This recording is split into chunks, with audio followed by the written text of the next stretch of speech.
She was shaking. Not just her hands, her voice, her thoughts, her breath. A big meeting was about to start, one that could change everything, and all she could think was, why can't I stop this panic? But then, she did something strange. She closed her eyes, inhaled slowly. 1, 2, 3, 4. Held it. Then exhaled. Again and again. And something began to shift. Her hands steadied. Her shoulders dropped. Her mind, once buzzing like a swarm of angry bees, started to quiet. All she did was breathe, differently, and that simple act gave her something she hadn't felt all week: control. This isn't a trick. It's not magic. It's science, and it's one of the most powerful tools most people forget they have. Because when emotions rise like a tidal wave, when panic knocks the wind out of your chest, the breath is your anchor. Anxiety doesn't tap you on the shoulder politely.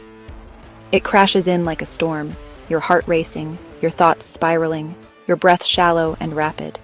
You freeze, or you fight, or you flee. But what many never realize is that these aren't just emotional reactions.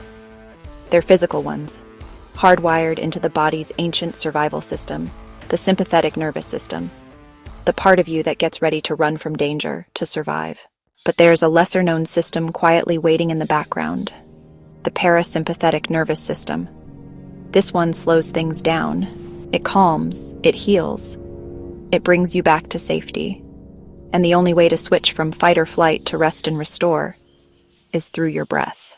The breath is the only function in the human body that is both automatic and under your control.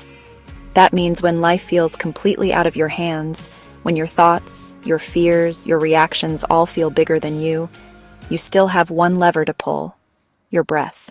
There's a story of a father, burned out from work and parenting and carrying too much for too long. He snapped one evening, not because of something big, but because of something small: a spilled glass of milk. He yelled at his daughter, not out of hate, but out of pain. He locked himself in the bathroom afterward, ashamed and trembling. Then he remembered something a therapist once told him: when your emotions rise like a fire, slow your breath like water. That night, sitting on cold tile, he tried it. Inhale for 4 seconds. Hold. Exhale slowly, again and again, until the rage softened into grief, until the noise dulled, until he could feel again without exploding. Breathwork isn't just for yoga mats and meditation retreats. It's used by Navy SEALs before combat, by therapists guiding people through trauma, by doctors in hospitals. It's being studied by neuroscientists and applied by everyday people facing stress, anxiety, anger, grief. One method, box breathing, helps under pressure. You inhale for 4 seconds, hold for 4, exhale for 4, hold for 4, like drawing a square with your breath. It brings clarity, calm, control. Another, called 4-7-8 breathing, is used to manage anxiety and even help with sleep. Inhale for 4 seconds, hold for 7, exhale for 8. With each cycle, the nervous system downshifts. It's like telling your brain, it's okay now, you're safe. And then there's coherent breathing, simply inhaling and exhaling at the same steady pace, around 5 to 6 seconds each. This gentle rhythm helps balance your heart rate, oxygen flow, and mental state. It's the baseline, the reset button. But how does this actually work? Deep, slow breathing activates the vagus nerve, a long nerve that runs from the brain to the belly. When this nerve is stimulated, it sends a message throughout the body: slow down, lower the heart rate, release tension, calm the storm. This signal reaches the amygdala, the part of the brain that controls fear, and begins to soothe it. That's why when we're anxious, our breath becomes shallow. And when we consciously breathe deeply, we reverse the message. It's not just emotion causing the breath to change. The breath, in turn, can change the emotion. There was once a girl who was terrified of public speaking. Every time she stood in front of a class, her hands would go numb, her chest would tighten, her words would vanish.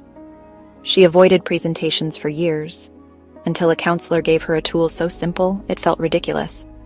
3 deep breaths before you enter the room.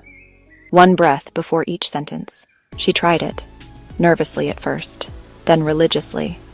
The anxiety didn't disappear overnight, but slowly the fear shrank.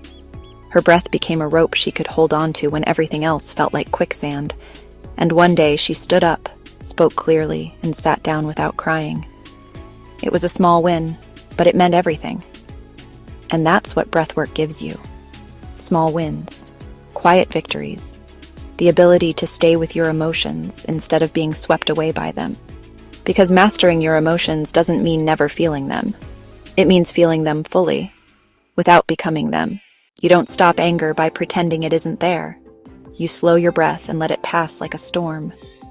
You don't cure anxiety by ignoring it. You ride it with calm, steady inhales and long, deliberate exhales. You don't avoid grief.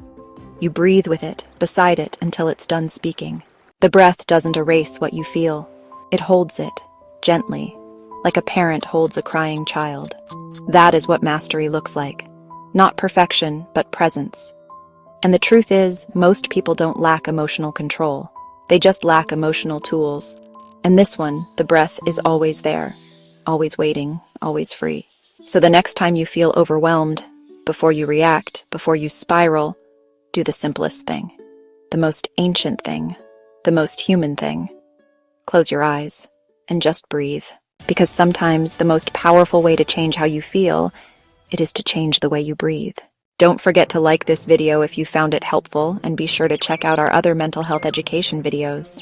Together, we can help break the stigma surrounding mental health.